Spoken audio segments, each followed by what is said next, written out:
process ng isang grupo sa sayaw, hindi lang siya basta-basta, okey sayaw tayo, gawa ng sayaw. Akala kasi ng iba minsan, madali lang bumuo ng sayaw. Yun. Ganun din, mahirap. Yung creative Oo. process nun is Gusto mo? Siya ang problema, paano may execute yung ng grupo?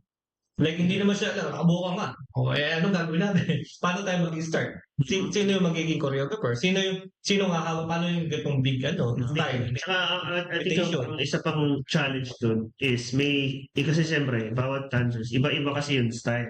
Ang hirap, I think yung pinaka-main challenge, pag nagbuo ka ng sayaw is yung kung paano mo nilinisan at paano mo nile-level yung sayaw mo dun sa iba.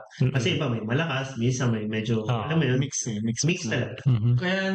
Kaya nga kailangan nating mag-practice palagi kasi wala pa ring chemistry.